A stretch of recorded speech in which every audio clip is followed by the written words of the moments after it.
संत रामपाल जी महाराज एक ऐसे महान संत जिन्होंने अपनी सतभक्ति, तत्व ज्ञान, करुणा और सेवा के बल पर समाज में नई मिसाल कायम की है। संत रामपाल जी महाराज की अगुवाई में उनके सभी सतलोक आश्रमों से समाज कल्याण के अद्भुत कार्यों ने समाज को सुनहरे भविष्य की एक नई उम्मीद दिखाई है। संत रामपाल जी महाराज से नाम दीक्षा लेने के बाद लाखों लोगों की लाइलाज बीमारियां जैसे कैंसर, एड्स आदि ठीक हुई। संत जी के ज्ञान से प्रेरित होकर उनके अनुयायियों ने लाखों यूनिट रक्तदान किया। संत जी ने लाखों बहन बेटियों का दहेज मुक्त विवाह करवाया।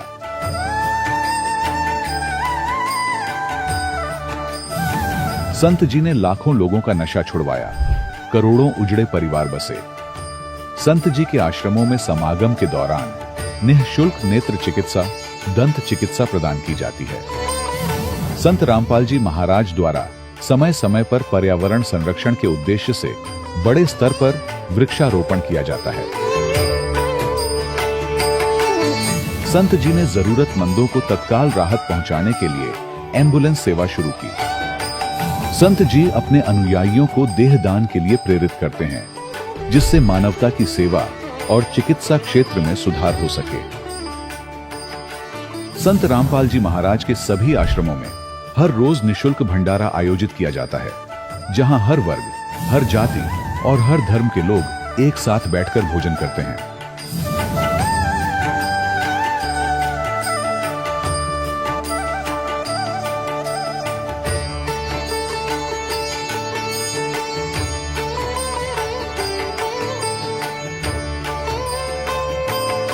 संत रामपाल जी महाराज के आश्रम में हजारों बुजुर्गों को सम्मान और प्यार के साथ जीवन जीने का अवसर मिलता है।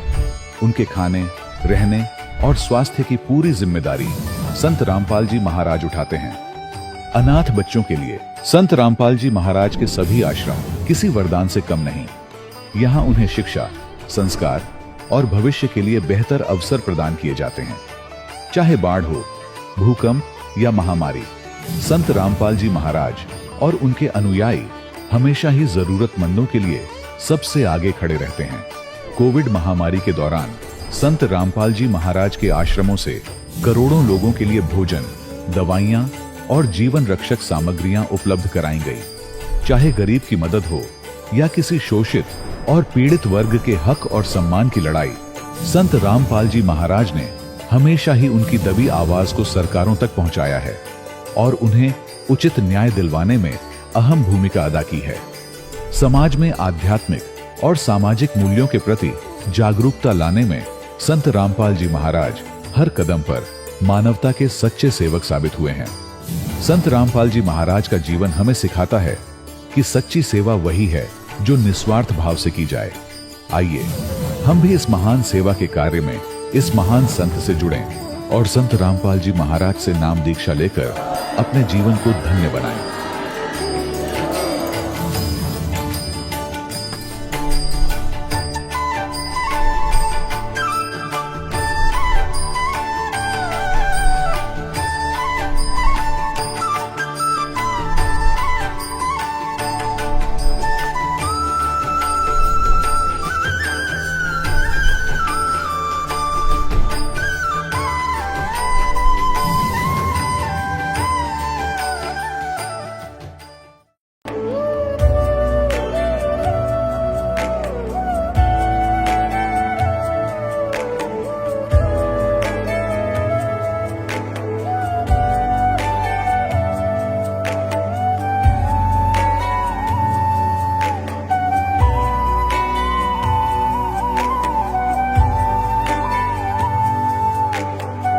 पूर्ण परमात्मा पाप कर्म दंड को भी काट सकता है। अभी तक जिस भी संत व महापुरुष से मिले, उन्होंने यही बताया कि पाप कर्म फल भोगने से ही समाप्त होगा। वो प्रभु कौन है जो पाप कर्म को काट देता है, वो काल के बंधन से छुड़वा देता है। उसका क्या नाम है, पूजा की विधि क्या है?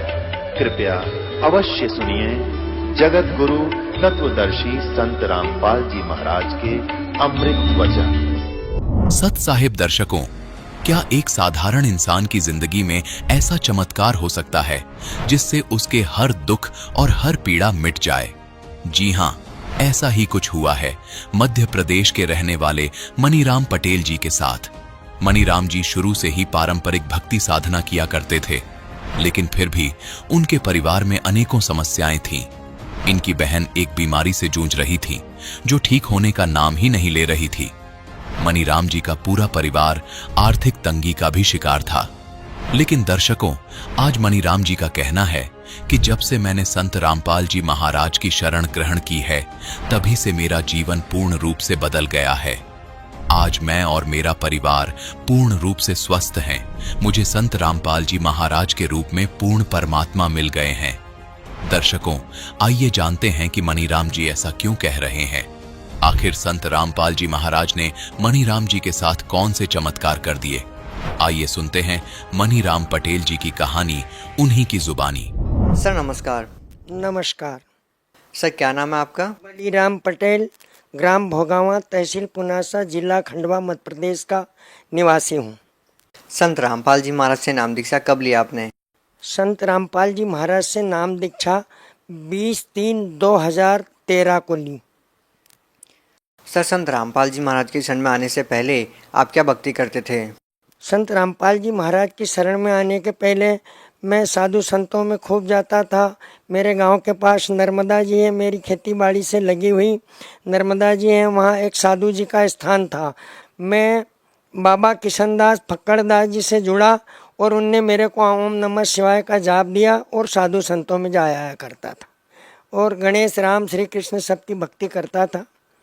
सर जब आप सभी देव देवताओं की पूजा कर ही रहे थे तो फिर आप संत रामपाल जी महाराज की शरण में क्यों आए? वो ऐसा आना पड़ा, मेरी बहना काफ़ी बीमार रहा करती थी, तो मेरे गांव का एक व्यक्ति सतलोक आश्रम बरवाला गया और वहाँ से ज्ञान गंगा की पुस्तक लाया। वो ज्ञान गंगा की पुस्तक उसने हमारे घर परिवार में दी।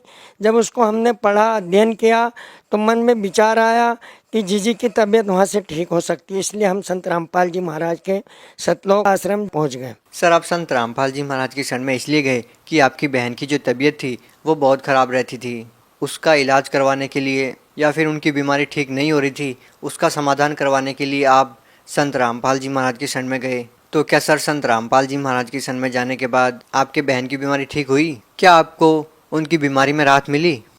हम जैसे ही सतलोक आश्रम पहुँचे तो हमारी जीजी जो काफ़ी समय से बीमार थी, उनको कम से कम 10-5 पैसे की जाने में ही और भगवान के संत रामपाल जी महाराज के दर्शन करने से ही उनके माथे पुण्य हाथ रखा।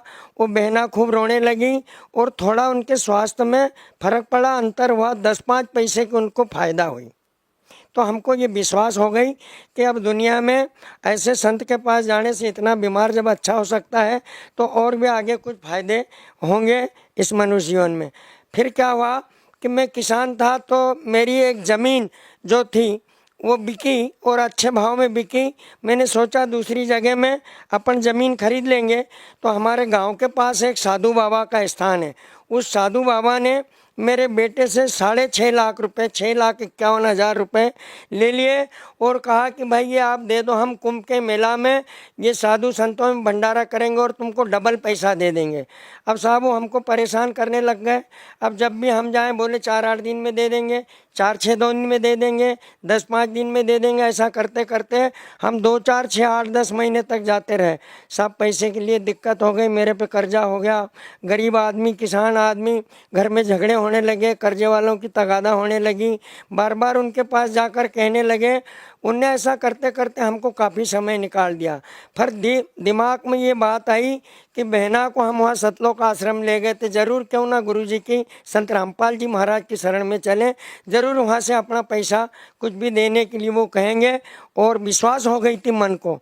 हम वहाँ गए, परमात्मा के दर्शन के। संत रामपाल जी महाराज ने, हमारी घरवाली ने और हमने ये बताया कि हमारी ज़मीन का पैसा बेच के बेटे से इनने ले लिया है।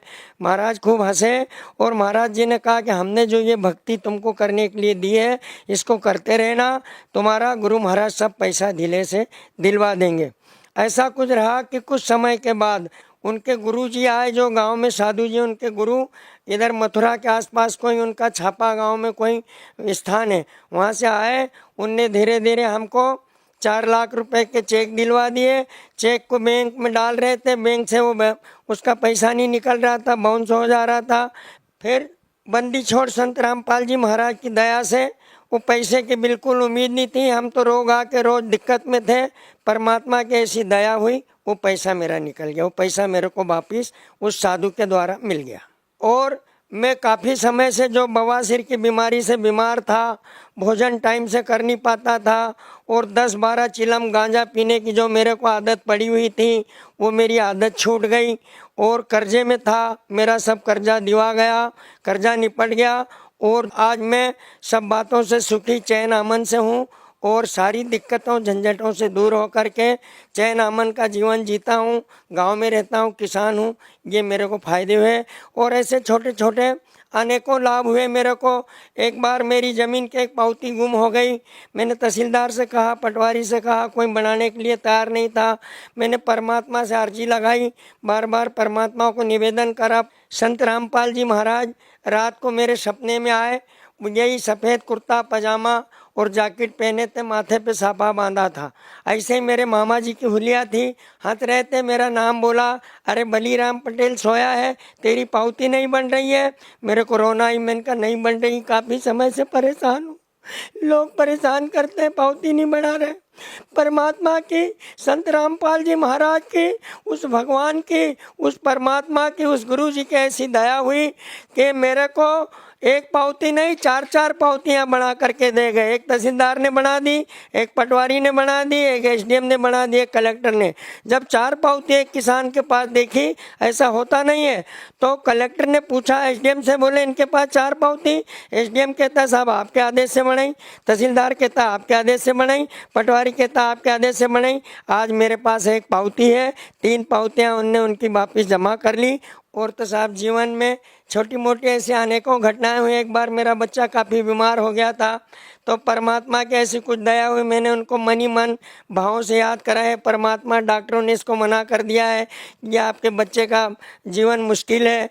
मैं इंदौर यहाँ लाया, उनका काफ़ी इलाज हुआ, 20 दिन तक इलाज चलता रहा। डॉक्टर लोग मेरे को नॉर्मल पोजीशन बताते रहे। मैंने मन ही मन ध्यान करा कि हे परमात्मा आप ही हो, और तो मेरा कुछ इस दुनिया में है नहीं।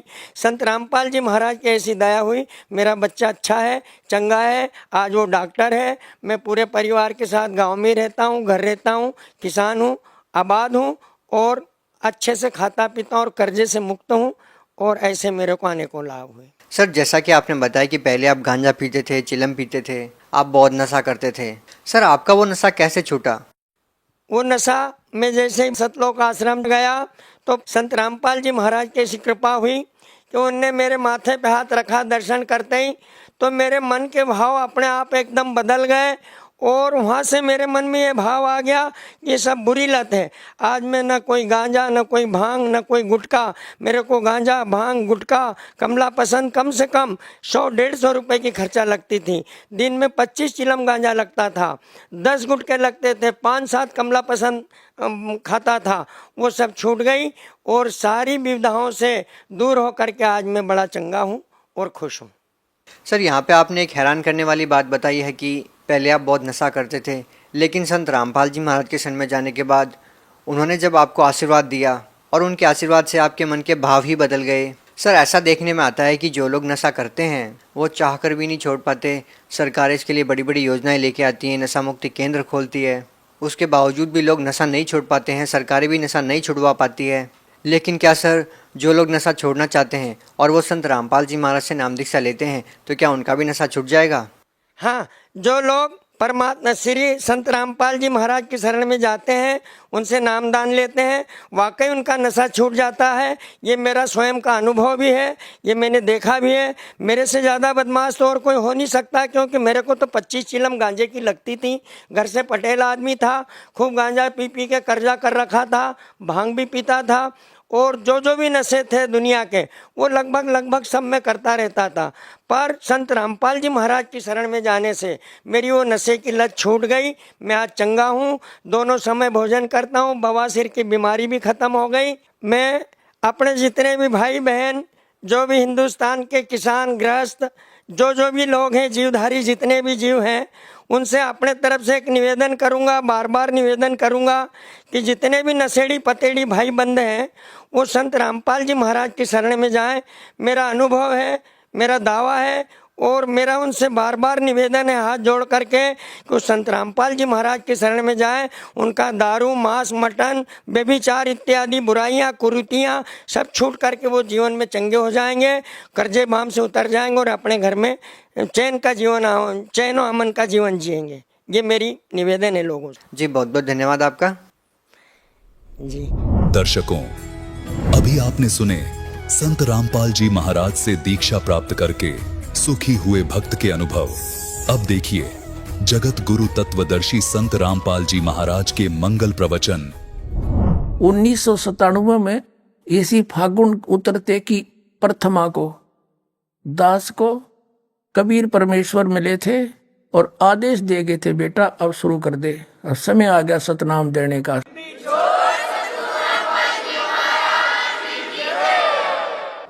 ये ना सोचना पुण्यात्मा दास कोई बनावटी बात करे है, कोई स्वार्थ नहीं, परमार्थ अवश्य है। और ये कैलकुलेशन भी दास ने परसों चौथे समझ में आई है, ये कौन सा सन बने है। और दास ने जो मालिक मिला था बहुत पहले 2005 से भी पहले डिक्लेयर कर दिया था कि मुझे ऐसे इस दिन मिले थे, लेकिन उसमें मालिक कहते कुछ दिन रहस्य रखना मेरे मिलने का और फिर बताना। देखिएगा एक पुस्तक है आध्यात्मिक ज्ञान गंगा, सन 2005 में दास ने एक पुस्तक लिखी थी, भक्ति और भगवान। उसमें स्पष्ट लिखा था कि जैसे आदरणीय मुल्कदास साहिब जी को मिले, आदरणीय नानक साहिब जी को मिले, आदरणीय दादू साहिब जी को मिले, आदरणीय गरीबदास साहिब जी गांव छुड़ानी जिला जजरवाड़े को मिले, आदरणीय गीसा दास साहिब जी गांव खेकड़ा जिला मेरठ उत्तर प्रदेश वालों को मिले, और इस दास को मिले सन 1997 में। ये दिखाता हूं आप, और ये बहुत पहले लिखवा दिया था, न्यू ना सोचे आज ही जोड़ जुगाड़ करके हम बता रहे हैं। ये है आध्यात्मिक ज्ञान गंगा, आप सबके कर कमलों में है, 2008 से देखिएगा। ये है आध्यात्मिक ज्ञान गंगा, इसके 538 पृष्ठ पे है।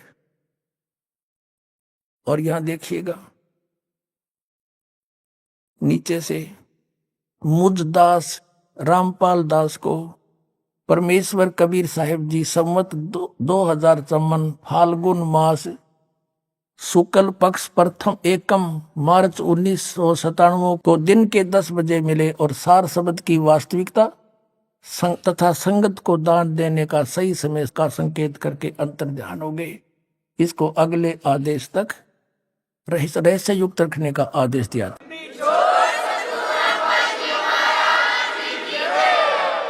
अपनात्माओं, अब भी कोई नहीं समझ सकता तो 1 साल के बाद फिर आप पर समझ में आ जाएगी। वो कैसे आएगी अभी दिखाता हूं। फिर कबीर सागर पर आगे हैं, और ये वही है जो अभी आपको दिखाया था पहले। ये कहां से छपा है? ये है कबीर सागर ज्ञान सागर, ये कबीर पंथी भारत पथिक स्वामी युगलानंद बिहारी द्वारा प्रकृत। ये इसके प्रकाशक मुद्रक हैं खेमरा श्री कृष्ण दास, अध्यक्ष श्री वेंकटेश्वर प्रेस, खेमरा श्री कृष्ण दास मार्ग मुंबई। और इधर भी इनका पूरा मसाला लिखा हुआ है यहाँ पर।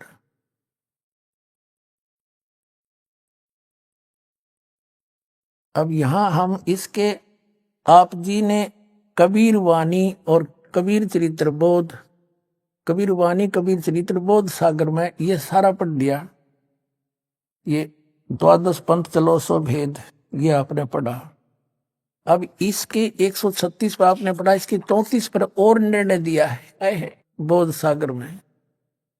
ये देखिएगा यहाँ पर उन 13 वंशों का, यानी कबीर साहिब के मार्ग को अपनाकर चलने वाले 13 की यहाँ गिनती की है वंश प्रकार। प्रथम वंश उत्तम, ये श्री चूड़ामणि जी के बारे में कहा है।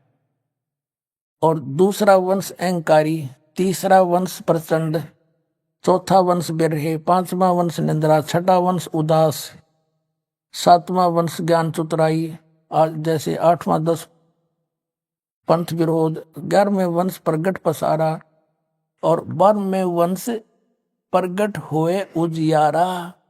है गरीबदास वाले वंश से यानी गरीबदास जी से तो मेरी महिमा का केवल उजियारा सा होएगा, और 13वां वंश ये दास रामपाल दास से मिटे सकल अंधियारा।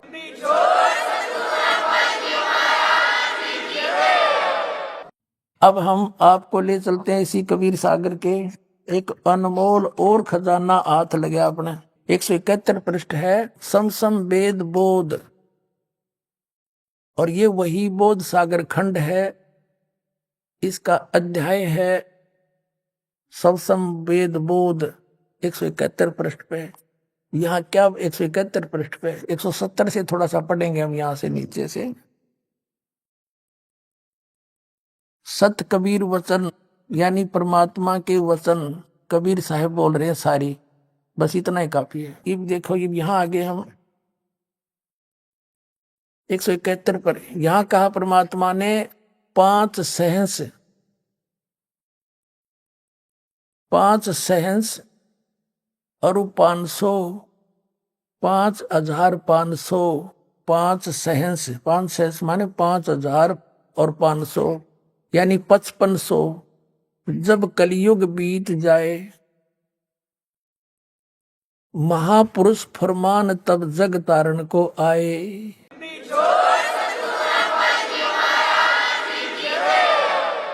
5500 जब कलयुग बीत जाए, महापुरुष फरमान तब जग तारण को आए।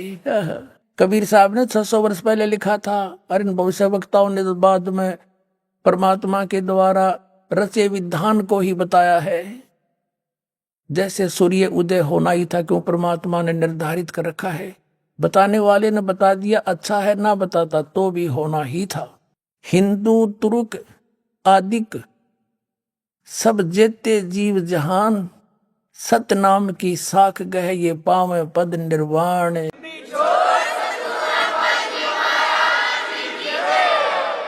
हिंदू तुर्क यानी हिंदू मुसलमान और आदिक शब्द इसलिए लिखा परमात्मा ने, काल और भी बिगाड़ेगा मेरे बच्चों को, कई मजहब बनावेगा।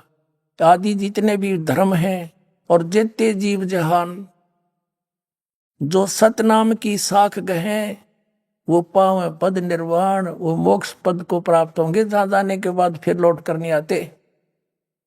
अब कैसे होगा वो सब पंथ मिटा के एक पंथ चलावे, वो कैसे मिटेंगे। यथा सरितगण आप ही मिले सिंधु में धाये।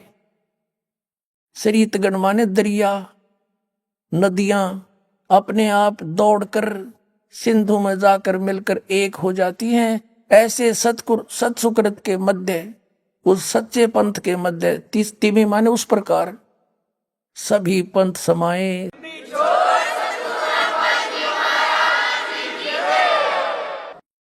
यथा सरितगण आप ही मिले सिंधु में धाये, धाये माने दौड़ के बाज गए, और सत्सुकृत के मध्य तिमी सभी पंथ समाये। जब लग पूर्ण होए नहीं ठीके को तीथे वार, और कपट चातुरी तबलों समसम वेद निराधार। कबीर साहब धर्मदास जी को कह रहे हैं कि ए प्यारी आत्मा, आज मैं जो ये सूक्ष्म वेद के अंदर लिख रहा हूं, ये सूक्ष्म वेद है सारा कबीर सागर।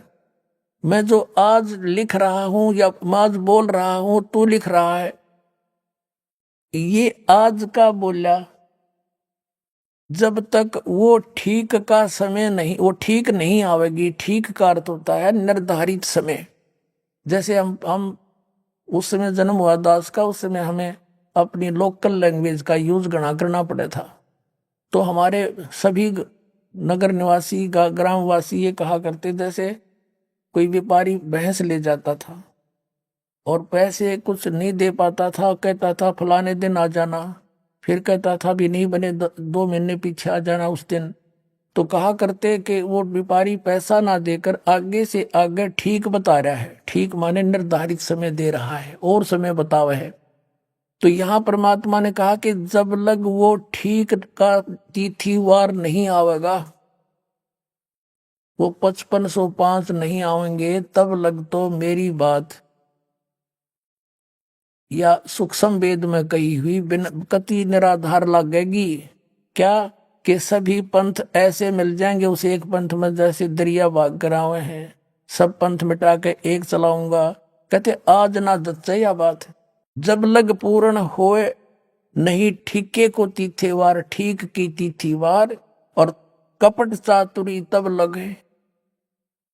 ये सूक्ष्म वेद निर्धार कि तब तक तो सभी पुण्यात्मा जितनी भी आत्माएं हैं कपट चातुरी के कारण इन औरों को भगवान मानती हुई ना तो कबीर जी को भगवान माने और ना उनका याद जच्चा कि यू काम भी होगा, सब एक होंगे। पूरी पृथ्वी पर देखो आगे मालिक ने क्या लिखा है कि पूरा शांति होगी पूरे विश्व में, पूरी धरती पे। देखो हम यही पढ़ रहे हैं सूक्ष्म वेद 171 पृष्ठ पर कबीर सागर से।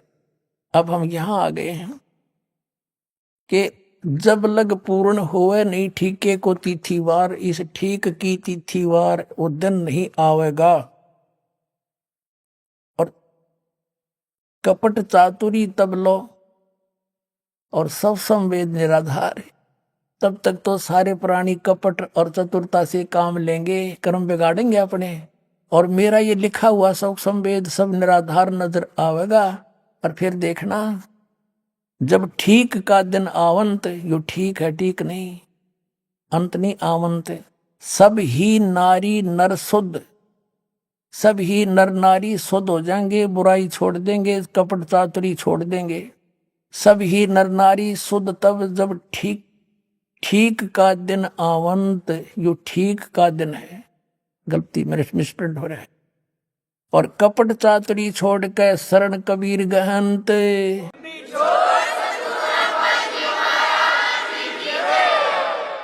सब कपट चातुरता छोड़ के परमात्मा मेरी शरण में आ जाएंगे, कबीर जी की शरण में आ जाएंगे। और एक अनेक हब गए, अनेक मजहब धर्म बन गए, मेरे बच्चों के अलग अलग बट गए।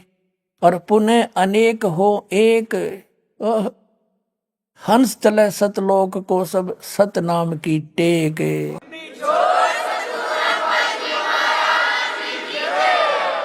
अब तो एक से अनेक हो गए ये, अब फिर अनेक से फिर एक होंगे और सतनाम लेके सबके सब सतलोक में जाएंगे।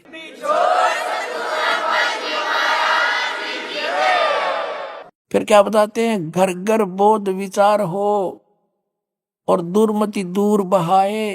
परमात्मा कहते हैं मेरे ज्ञान का, बोध माने ज्ञान, मेरे ज्ञान का घर घर में चर्चा चलेगी, सबकी दुर्मति दूर हो जाएगी, खेचा ताणी नहीं रहेगी है। एक दूसरे में लूटा खसोटी मिलावट करना, सास बहू की लड़ाई, आपस में छोटी छोटी बातों पर झगड़ा करना, कहता ये सब समाप्त हो जाएंगे, दुर्मति दूर हो जाएंगी।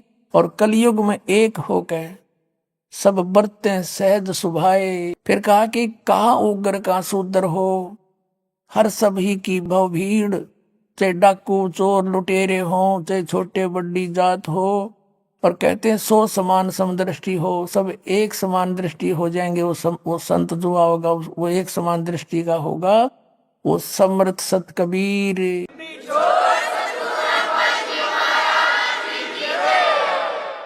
तुम मिलके संगत सारी, जय बोलो बंदी छोड़ किए तुम सारी, जय बोलो। तुम मिलके संगत सारी, जय बोलो, जय बोलो बंदी छोड़ की जय, जय बोलो बंदी।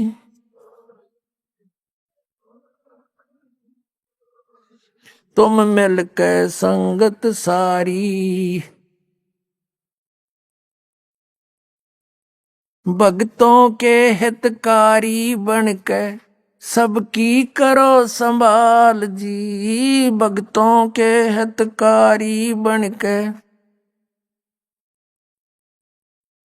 काशी जी में यह गर चाई थारे नहीं मुके धन माल जी, काशी जी में तन नौलख बोडी डारी, जय बोलो बंदी छोड़ की तन, जय बोलो बंदी छोड़ की, जय बोलो बंदी।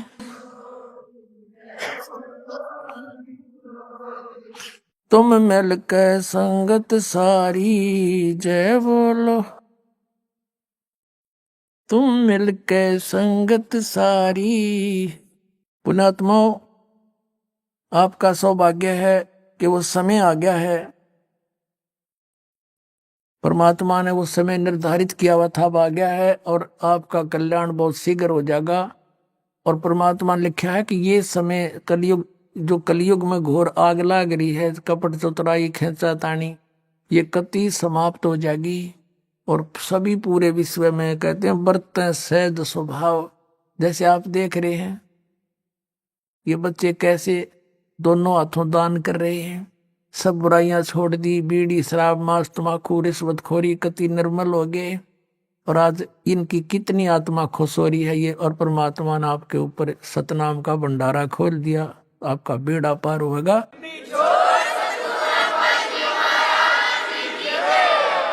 हम अपने पिता को भूलकर हम इस काल भगवान को अपना मान बैठे, जिस कारण से हम यहां इस घटिया लोक में दुख पा रहे हैं। 21 ब्रह्मांड के अंदर कोई प्राणी सुखी नहीं है। आप प्रतिदिन देखते हो इन पशु और पक्षियों का क्या हाल है, कैसी ये जी रहे हैं। फिर आप मनुष्यों के विषय में देख लीजिए, कोई प्राणी सुखी नहीं। जितने भी ये पृथ्वी के ऊपर प्राणी हैं सभी अपने पेट के लिए ही दिन रात व्यस्त रहते हैं और यही करते करते इनका अंत हो जाता है। परमात्मा हमें याद दिलाते हैं कि आप जी को ये मनुष्य जीवन जो मिला है, इसमें यदि आप परमात्मा को याद नहीं करते हो, सतभक्ति नहीं करते हो और यहां से छूटने के लिए कोशिश नहीं करते हो, तो आपका मनुष्य जीवन व्यर्थ है। जो कर्म पशु पक्षी करते हैं, अन्य प्राणी करते हैं, तो वही क्रियाएं वो मनुष्य शरीरधारी प्राणी करता है जो परमात्मा को याद नहीं करता। परमात्मा की भक्ति ना करके यदि हम अन्य देवताओं की भक्ति साधना भी करते हैं तो भी यूजलेस, व्यर्थ है, उसका कोई लाभ नहीं। इन सभी पहलुओं के ऊपर विचार ज्ञान सत्संग के अंदर बताया जाता है। और पुण्यात्माओं, परमात्मा ने यहां तक कहा है कि सत्संग की आधी घड़ी और तप के वर्ष 1000 तो भी बराबर है नहीं, कहें कबीर विचार।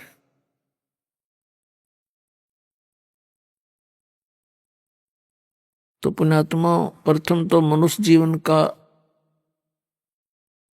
ये सुअवसर प्राप्त होना, ये बहुत ही पुण्यकर्मी प्राणी को मनुष्य जीवन मिलता है। और मनुष्य जीवन प्राप्त करके कोई सत्संग मिल जाना, संत का मिलना, उसकी किस्मत का तो कोई अंदाजा लगाया नहीं जा सकता, कोई एस्टिमेट नहीं लगा सकते वो कितना पुण्यकर्मी प्राणी है। आप उन पुण्यात्माओं में से हो जिनके जन्म जन्म के पुण्यकर्मों का कोई अंत नहीं। कितने शुभ कर्मी प्राणी हो आप, जिनको ये सत्संग मिल गया। इस दास से आपको ये वचन सुनने को मिले जो परमात्मा ने दिए हुए हैं। स्वयं परमेश्वर ने बोले हैं। उन्हीं विचारों को दास आपको as a tape recorder record करके आगे सुना रहा है। दास का केवल इतना ही काम है। ये ज्ञान अभी तक हमें मिला ही नहीं था और ये आपको मिल गया। आप जी सत्संग में सुन रहे हो। परमेश्वर कबीर देव जी ये सर्वशक्तिमान हैं, सर्वसृष्टि रचनहार हैं और ये हमारे पिता हैं। हम काल के साथ एक बालक की तरह वैसे लटक कर आगे इसके साथ अनजानपने में अपने पिता को भूल गए। तो यहां हम दुखी हुए, हम कितने कष्ट उठा रहे हैं। वो परमात्मा इतना दयालु है, फिर यहां आए, हमें ज्ञान देने लगे। लेकिन हम इस काल की भांग को पीकर यहां इसके झूठे इस सुख को प्राप्त करके हम अपने पिता के भी विरोधी बन गए। हमने अपना पिता भी पहचान में नहीं आता। हमने इतनी भांग पी रखी है इस काल की। तो पुण्यात्माओं, आपको परमात्मा ने आके बताया कि तुम मेरे बच्चे हो, आप यहां गलत स्थान पर रह रहे हो, तुम यहां सुख मांगते हो मेरे से। यहां का सुख तुम्हारा शत्रु है, ये नकली सुख तुम्हारा दुश्मन है, तुम्हारा जीवन नाश करता है। तुम्हें सुख चाहिए, सतलोक में चलो। जैसे बच्चे विद्यालय में या यूनिवर्सिटी में, महाविद्यालय में, कॉलेज में, और वहां सुख से रहते हैं, वहां सब सारे सुख वहां चाहते हैं और पढ़ते हैं नहीं। शराब पीवें, सिनेमा पीवें, देखें, अच्छे बढ़िया खावें और सो जावें। तो वो उनको वहां सुख नहीं लेना चाहिए था। वहां तो उन्होंने एक भरसक प्रयत्न करके, दृढ़ मेहनत करके, कठिन और सफल होना था। और वो सुख उनको फिर आगे मिलना था। कहीं सर्विस मिल जाती सरकारी, या कोई फैक्ट्री में, या कोई अन्य बिजनेस करते, तो वहां उनको सुख प्राप्त करना चाहिए था, ना कि कॉलेज और स्कूल विद्यालय में। और जो विद्यालय में ही अपना आनंद लेते हैं, पैसा बर्बाद करते हैं, सिनेमा देखते हैं, वो बच्चे, वो अक्षणिक सुख था उनका और जीवन नष्ट हो गया। फिर आजीवन कष्ट उठाते हैं। वो किसी का नौकर लगते हैं, कहीं मजदूरी करते हैं और कहीं धक्के खाते फिरते हैं। और जो बच्चे उस कॉलेज में मेहनत करके पास हो जाते हैं, सफल हो जाते हैं, उनको फिर वो सुख उससे भी अधिक आजीवन मिलता है। ठीक इसी प्रकार परमात्मा कहते हैं, यहाँ तुम जो सुख खोज रहे हो और तुम यहाँ आनंद ले रहे हो, कौन सा आनंद? घूटी का। दूसरा आनंद माया इकट्ठी करने का, और तीसरा आनंद मेरी संतान होगी। परमात्मा कहते हैं, काया तेरी है नहीं, ये माया कहां से हो? चरण कमल में ध्यान रखो, इन दोनों को खो। ये झूठा सुख है, तुम्हें मूर्ख बना रखा अकाल भगवान ने। तो उस परमेश्वर ने बताया है कि तुम्हें सतनाम से मोक्ष होगा। यहां से तुम पीछा छुटवाओ और एक सतनाम मैं तुम्हें दूंगा जो 2 अक्षर का है। उस सतनाम का जाप करके, रहनी रहकर, मर्यादा में रहते हुए आप भक्ति करो और आपका मोक्ष हो जाएगा। फिर वो सुख तुम्हें सतलोक में मिलेगा और वहां कोई कष्ट नहीं। शंखों लहर मेहर की उपजे, कहर नहीं जा कोई। दास गरीब अचल अविनाशी, ही सुख का सागर सोई। तो वहां जाने के लिए सतनाम की एक बहुत इम्पोर्टेंस है। इसके इस नाम के जाप बिना सतलोक नहीं जा सकते। और इससे भी इम्पोर्टेंट है सार नाम। और इन तीनों ही मंत्रों का जाप ही करना होता है। ये कान बंद करके, आंखें बंद करके ये जो कुछ भी धुन वगैरह सुनते, ये काल की धुन है, ये काल की भूल भुलैया है। इस काल भगवान ने प्रत्येक ब्रह्मांड के अंदर एक ब्रह्मलोक बना रखा है जिसको महास्वर्ग कहते हैं। और उसके अंदर बहुत बड़ी रचनाएं कर रखी हैं। वहां के रहने वालों को भी उस पूरे ब्रह्मलोक की जानकारी नहीं हो पाती। उसके अंदर इसने नकली सतलोक, नकली अलखलोक, नकली अगम और अकय लोक बनवा रखे। वहां के ऊपर के लोकों की या नकल करके झूठे यहाँ पर भी उसी प्रकार के मिलते जुलते इसने ये धुन बना रखी है, बजा रखी है। इस शरीर के अंदर हम जो कुछ भी सुनते हैं ये सब काल की धुन है। और इन धुनों को सुनकर हम काल के जाल में ही रह जाते हैं। ये जो 5 नाम देते हैं राधा स्वामी पंथ वाले, जय गुरुदेव पंथ वाले, और एक भिवानी में ताराचंद पंथ है, शिवदयाल जी के विचारों से वही आगरा से निकला है। वो केवल राधा स्वामी मंत्र देते हैं और राधा स्वामी को सार नाम बतावे, सार शब्द है यो राधा स्वामी। राधा तो शिवदयाल जी की पत्नी थी, उसका नाम तो था नारायणी देवी। और वो शिवदयाल जी उनके जो अनुयायी थे वो कहने लगे ये तो श्री कृष्ण है और नारायणी राधा का रूप आ रही है। तो राधा कहने लग गए उस नारायणी को, नारायणी देवी को। और राधा का स्वामी, राधा का पति कौन? शिवदयाल, राधा स्वामी पंथ का प्रवर्तक जो शिवदयाल जी थे। जब राधा स्वामी का अर्थ है शिवदयाल, जैसे भगवान शंकर की पत्नी उमा जी है। और कोई ये कई बार कहते हैं उमा स्वामी से जब देवता मिले, उमा स्वामी। उमा स्वामी कौन? उमा का पति। उमा का पति मीन्स भगवान शंकर से मिले देवता। तो उमा स्वामी का अर्थ अंडरस्टूड है शिव जी।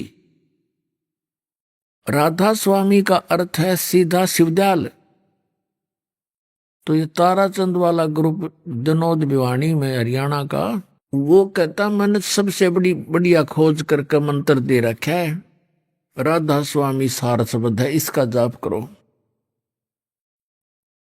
वो शिवदयाल की भक्ति कराओ सिद्धाई।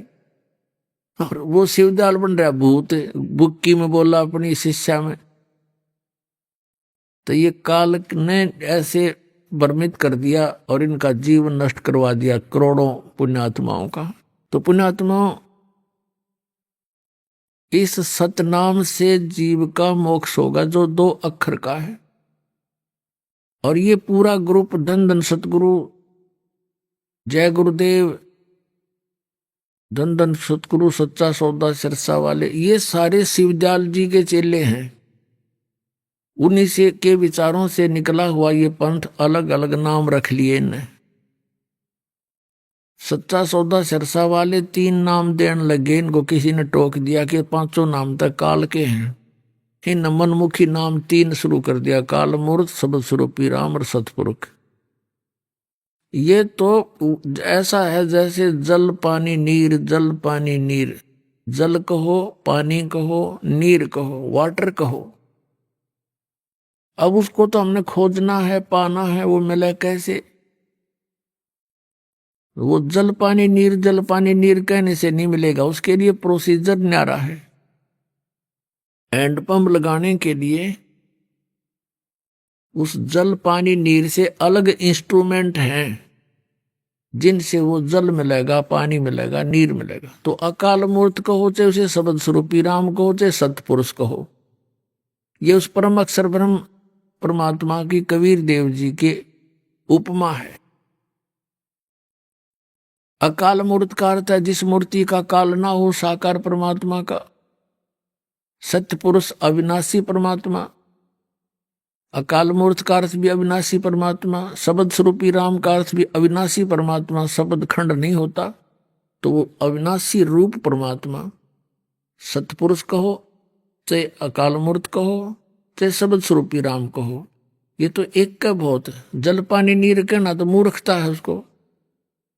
कोई कहे मैं जल पानी नीर लेने जाता हूं, जल पानी नीर, ये कोई बात हुई?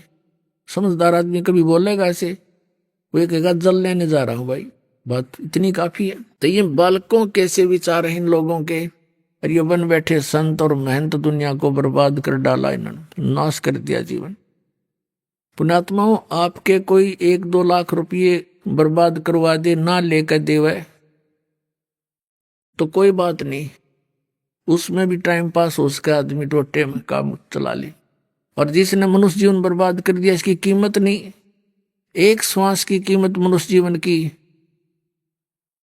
परमात्मा कहते हैं, कहता हूं कई जात हूं और कहूं बजा कर ढोल, श्वास जो खाली जात है, ये 3 लोग का मोल। बताओ, एक श्वास की कीमत, श्वास वो श्वास की 3 लोग। और परमात्मा ने जब इसके साथ सिमरण करें तो इसकी कीमत है बहुत घनी। सतनाम जोड़कर सिमरण करें, इसकी कीमत का अंत है नहीं, कितनी वैल्यू है इसकी। तो ऐसे बर्बाद करवा दिया ना हमारा मनुष्य जीवन, ये खामियाना कभी नहीं पूरा हो सकता।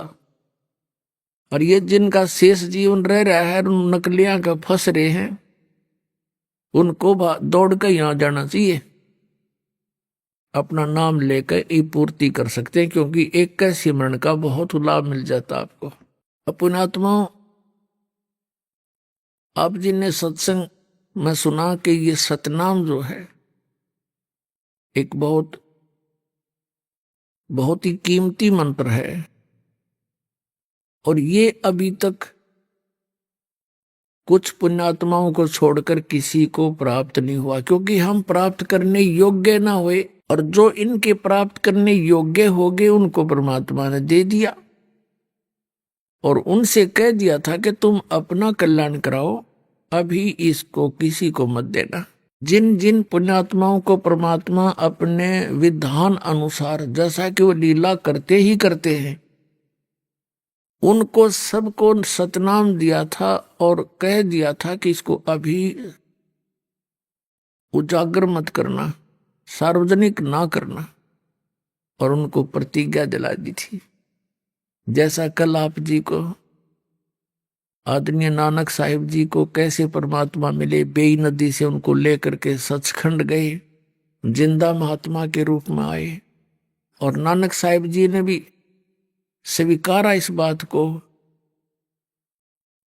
जन्म साखी के अंदर। अभी आपने सुने संत रामपाल जी महाराज के मंगल प्रवचन। आइए अब सुनते हैं संत रामपाल जी महाराज से नाम दीक्षा लेकर सतभक्ति करके अद्भुत लाभ प्राप्त करने वाले अनुयायी के विचार। दर्शकों, वेदों में प्रमाण मिलता है कि वह पूर्ण परमात्मा अपने साधक की आयु भी बढ़ा सकता है। आज वेदों की यह बात सच होती दिखाई देती है। पंजाब फिरोजपुर के रहने वाले फूल जी की कहानी भी कुछ ऐसी ही है। फूल जी मृत्यु को प्राप्त हो गए थे और यमदूत इन्हें लेने आ गए थे, लेकिन संत रामपाल जी महाराज की कृपा से फूल जी बच गए। दर्शकों, इस बात में कितनी सच्चाई है? क्या वाकई संत रामपाल जी महाराज के आशीर्वाद और उनके द्वारा बताई गई भक्ति साधना में इतनी शक्ति है कि वह मौत को भी टाल दे? आइए जानते हैं सच क्या है। सुनते हैं फूल जी की कहानी, उन्हीं की जुबानी। नमस्कार सर। साहिब जी, क्या नाम है आपका? मेरा नाम फूलदास है भगत जी। कहाँ से आए हो? मैं तहसील जरा जिला फिरोजपुर से आया हूँ।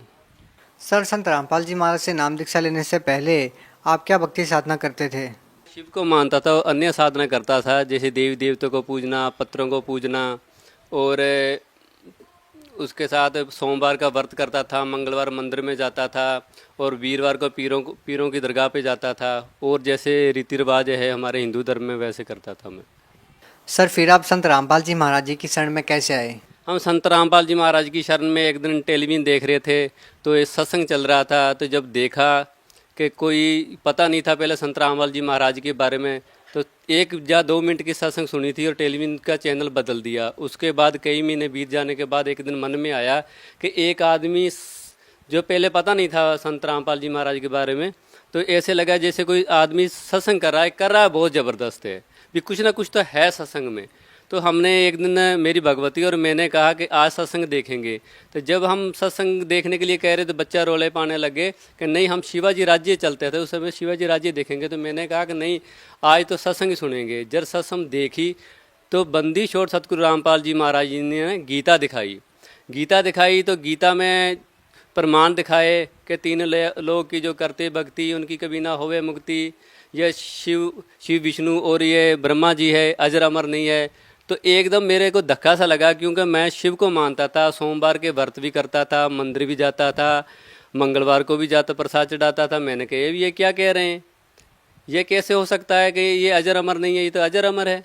तो मेरे को बहुत मन में आया भी ये तो गलत कह रहे हैं। तो मैंने कई दिन देखता रहा चैनल सत्संग रोज डेली देखता था। मैंने कहा भी ये क्या कर रहे हैं, पता लगा बाद में मैंने देखा कि ये तो बिल्कुल सत्य कह रहे हैं, ये बिल्कुल गलत नहीं कह रहे, ये तो वाकई सही है। उसके बाद गुरु ग्रंथ साहब देखा, गुरु ग्रंथ साहब में नानक देव जी की जीवनी देखी, उन्होंने अपने जीवनी में प्रमाण भी दिया, 2 अक्षर का जाप भी लिखा है। पुराण संगली में देखा मैंने, 35 अक्षरी में देखा, क्योंकि आजकल जो पढ़ाई का युग है, हर इंसान पढ़ा लिखा है, भले और बुरे को पहचान सकता है कि ये क्या है, ये क्या है। एक दिन दिमाग खुला ऐसे जैसे मतलब कोई सत्य भक्ति बता रहे हैं, ये तो भाई मैं और ही कुछ कर रहा हूँ। तो मेरे मन में जागा कि मैं सतलोक आश्रम में जाऊँ और नाम लूँ। सर, हिंदुस्तान में हजारों धर्मगुरु हैं, आपने केवल संत रामपाल जी महाराज से ही नाम दीक्षा क्यों ली? क्योंकि उनके पास सत्य भक्ति है जी। वो ग्रंथों के जो वेदों में लिखा है उसके मुताबिक ही मतलब भक्ति देते हैं। ये अन्य गुरु कहते हैं कि नहीं जी ये ब्रह्मा विष्णु महेश ही मतलब पूर्ण परमात्मा है, जब के इनकी जीवन इनका लिखा है ग्रंथों में इनका जन्म और मृत्यु भी होती है। सर, जबकि दूसरी तरफ अन्य संतों का कहना है कि संत रामपाल जी महाराज उनके बारे में निंदा करते रहते हैं, उनके ऊपर टीका टिप्पणी करते रहते हैं। सर, आप क्या कहना चाहेंगे? नहीं जी, ये बिल्कुल गलत कह रहे हैं। वो किसी की टिप्पणी नहीं करते, किसी को गलत नहीं बताते। वो तो जो ग्रंथों में लिखा है उसके मुताबिक ही ज्ञान बता रहे हैं। जेकर गलत कहते हैं तो आओ ज्ञान चर्चा के लिए, क्यों नहीं आते? वो बताइए भी क्या गलत किया है उन्होंने। गीता में क्या लिखा है वो बता दो, ग्रंथ साहब में क्या लिखा है वो बता दो, कुरान में लिखा है क्या बता दो। अन्य धर्मगुरु है जिस भी धर्म को मानते वो सामने आए, अगर ज्ञान चर्चा कहे भी ये गलत बोल रहे हैं। सर, हमने सुना है कि संत रामपाल जी महाराज जी अपने श्रद्धालुओं को कुछ नियम आदि बताते हैं, जिनमें से मुख्य है कि नशा नहीं करना, मांस नहीं खाना, रिश्वत लेना है न देनी है, ना दहेज लेना है ना दहेज देना है। सर, ये जो नियम बताते हैं संत रामपाल जी महाराज जी, इससे उनकी समाज सुधार में क्या भूमिका है? बहुत बड़ी भूमिका है जी, उनकी समाज सुधार में बहुत बड़ी भूमिका है। देखो, नशे करने वाले का सारा परिवार नष्ट हो जाता है। दहेज लेने वाले देखो कितना बड़ा जुल्म कर रहे हैं। जबकि बेटी बेटा का रिश्ता तो परमात्मा ने पहले बना रखा है, ये तो गलत कर रहे हैं। एक बेटी गरीब घर से आती है, उसके पास कुछ भी देने को नहीं होता, दूसरी बेटी अमीर घर से आती है, उसका मरण हो जाता है दूसरी बेटी का। ये तो बिल्कुल गलत कर रहे हैं जी दाज दहेज का। ये तो बंदिश और सतगुरु रामपाल जी महाराज तो बिल्कुल ही सही कर रहे हैं समाज के साथ। ये लोग जो है ये गलत कर रहे हैं। सर, फिर उनके साथ ही विवाद क्यों होते हैं? क्योंकि वह ग्रंथों के मुताबिक देते हैं जी भक्ति, और ये नशा चढ़ाते हैं। क्योंकि आज देखो कोई भी मतलब देख लो, नशे वाले टैक्स लेते हैं, ये गलत काम करते हैं, दारू पीने को बोलते हैं नहीं पीना है। तो इनका जो व्यापारी हैं इनकी कैसे रोजी रोटी चलेगी? इनका तो धंधा बंद हो रहा है। अगर नशे की पूड़ियाँ बिकेगी तभी इनको लाभ होगा। सर, आज आपकी आस्था संत रामपाल जी महाराज के प्रति कैसी है? हमारा पहले जैसे भाव था उससे भी ज़्यादा आज भाव है। उसी तरह भक्ति चल रही है, दिन पर रात भक्ति कर रहे हैं। मालिक ने जो नाम दिया है वो जप रहे हैं। देखो, मेरे को एक दिन रात जब मैंने नाम लिया उसके साल बाद मेरी मृत्यु होनी थी, और जम के दूत रात सपने में आए, आकर जैसे परमात्मा बताते हैं बंदी छोड़ सतगुरु रामपाल जी महाराज के एक अपना अंदर सूक्ष्म शरीर और है। उन्होंने क्या किया, सूक्ष्म शरीर से आकर मेरा यहाँ से गला दबाना शुरू कर दिया। और मेरे साथ मेरे परिवार, भगवती सोई हुई थी, बच्चे सोए हुए थे, सारा परिवार सोया था। और मैं जोर जोर से चीखने लग रहा था और हाथ पैर मार रहा था, लेकिन कोई भी नहीं उठा मेरे बचाव के लिए। जबकि मैं उनके लिए रात दिन भागता हूँ, काम करता हूँ, कमाई करता हूँ, लेकिन वो मेरे काम नहीं आए। जम के दूतों ने यूं मेरे को पकड़ा तो मैं चीख रहा हूँ और बंदी छोड़ सतगुरु रामपाल जी महाराज मेरे पास आकर बैठ गए। बोलने लगे, बेटा सतनाम का जाप कर, ये तेरे को लेने के लिए आए हैं। तो मैंने जैसे सतनाम का जाप किया और जम के दूत एकदम से दूर जाकर गिरे और मैंने फिर छोड़ा और फिर पकड़ लिया। फिर मैंने नाम लिया, सतनाम का जाप किया 2 अक्षर का, तो फिर वो गिर गए। 3 बार मैंने नाम छोड़ा और 3 बार जम के दूतों ने पकड़ा। बाद में परमात्मा बोले कि बंदी छोड़ सतगुरु रामपाल जी महाराज के, बेटा नाम मत छोड़, तेरे को लेने के लिए आए हैं, ये लेकर जाएंगे, तू जाप करता रहे। तो मैंने सतनाम का जाप वैसे ही किया तो जम के दूत दूर गिरे और मैं 10 मिनट तक नाम जपता रहा। काल के दूत काले कपड़ों में थे, वो सामने खड़े रहे। बाद में वो आपस में बात करने लगे कि ये नाम नहीं छोड़ेगा, चलो। और बाद में वो एकदम से नज़रों से गायब हो गए। और जैसे मैं उठा तो मैं सारे पसीनों से भीज रहा था। तो मैंने एकदम से उठकर अपने परिवार वालों को उठाया कि मेरे को कोई ले जाने के लिए आ रहा था।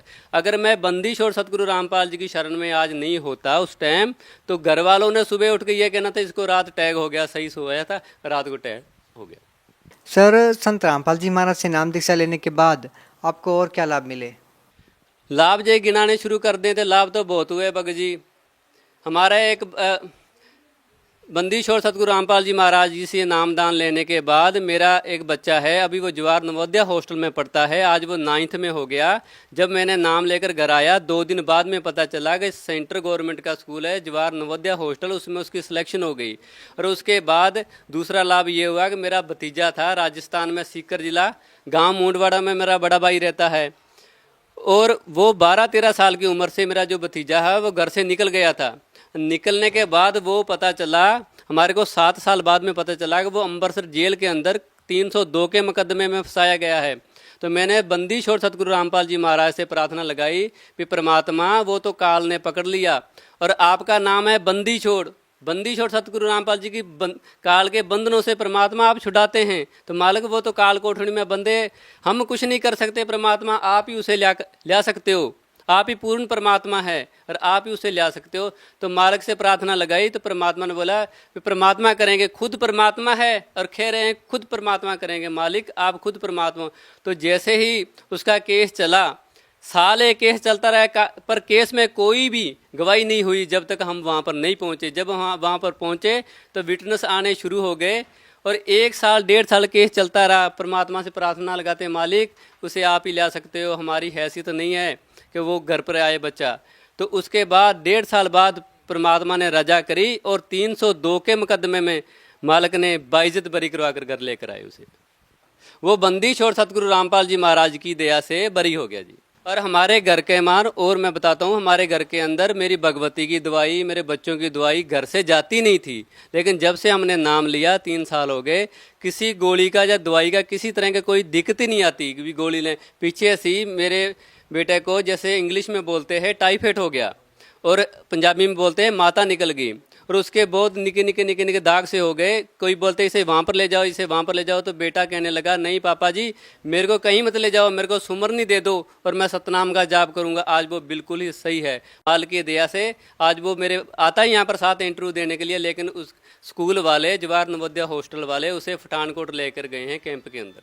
सर, संत रामपाल जी महाराज से नाम दीक्षा लेने के बाद आपको मालूम हुआ कि वो एक संत ही नहीं परमात्मा है। सर, लेकिन एक आम आदमी कैसे पहचान पाएगा कि कौन पूर्ण संत है और कौन परमात्मा है? जिसको इनका ज्ञान हो, गीता का, कुरान शरीफ का, बाइबल का, गुरु ग्रंथ साहब का, वही सतगुरु हो सकते हैं। जो ग्रंथों के मुताबिक भक्ति दें उसे ही सतगुरु कह सकते हैं। जैसे नानक देव जी बोलते हैं, 2 अक्षर का भेद बताए वही पूर्ण गुरु कहावे। सर, जैसा कि आपने बताया कि संत रामपाल जी महाराज जी बहुत अच्छा ज्ञान देते हैं, समाज सुधार में बहुत बड़ा योगदान है उनका, फिर उनके साथ ही विवाद क्यों होते हैं? क्योंकि देखो, जो पूर्ण संत हो उसके साथ विवाद तो ये नकली करते ही हैं। क्योंकि जब परमात्मा कबीर साहब जी आए थे तो उनके साथ कितना विवाद हुआ था, उनके साथ बहुत विवाद किया, उनको हथकड़ी लगा के खूनी हाथी के आगे डाल दिया, उनको दरिया में फेंक दिया, पत्थर मारे, गोले चलाए। उसी तरह ही संत रामपाल जी महाराज से ये विवाद कर रहे हैं, क्योंकि संत रामपाल जी महाराज एक तो वेदों के अनुसार ज्ञान देते हैं, दूसरा वो नशा छुड़ाते हैं, क्योंकि इनका जो धंधा है नकलियों का वो बंद हो रहा है, इसीलिए ये उनके ऊपर विवाद करते हैं। और यही सही संत की पहचान है, विवाद ही सही संत की पहचान है, क्योंकि उन्होंने पता नहीं कितनी शादियां करा दी बिना दहेज से, बिना लालच से, क्योंकि बेटी और बेटा का रिश्ता परमात्मा ने कर चुका है। ये नकली कहते हैं कि दाज दो दहेज दो, नहीं, ये बिल्कुल गलत है जी। सर, भगत समाज को क्या संदेश देना चाहते हैं?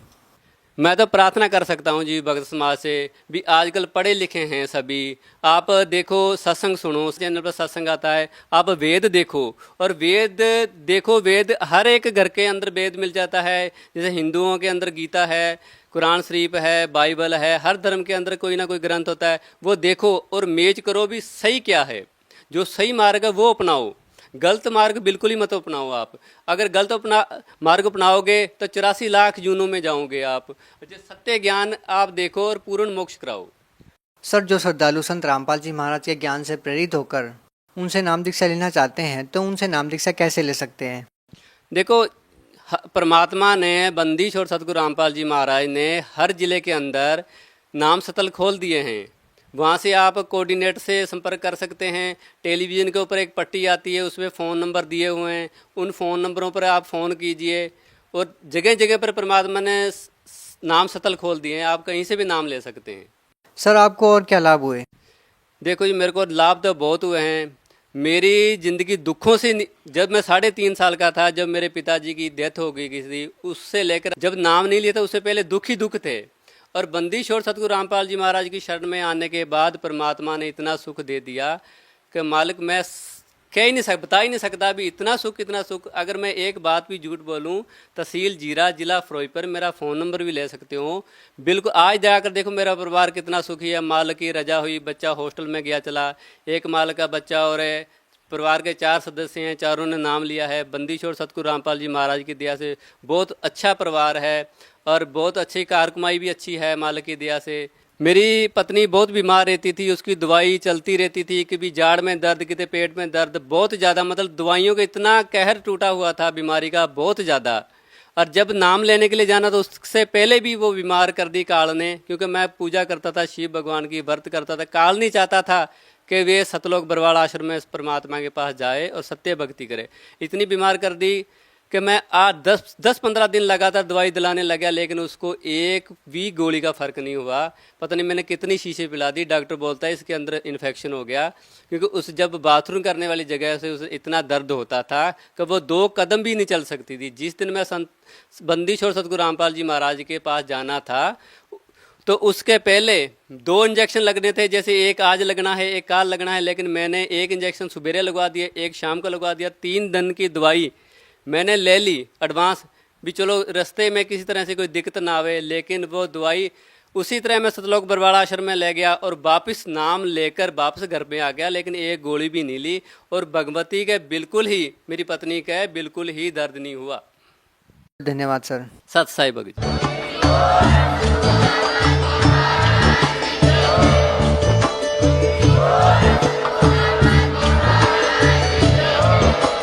आप सुन रहे थे जगत गुरु तत्वदर्शी संत रामपाल जी महाराज जी के मंगल प्रवचन। अधिक जानकारी के लिए विजिट कीजिए हमारी वेबसाइट www.jagatgururampalji.org। संत रामपाल जी महाराज जी के शुभ आशीर्वाद से पूरे विश्व भर में 500 से भी ज्यादा नाम दीक्षा केंद्र हैं, जिन पर संत रामपाल जी महाराज जी द्वारा ऑनलाइन निशुल्क नाम दीक्षा दी जा रही है। अपने नजदीकी नाम दीक्षा केंद्र का पता करने के लिए संपर्क करें 8222880541।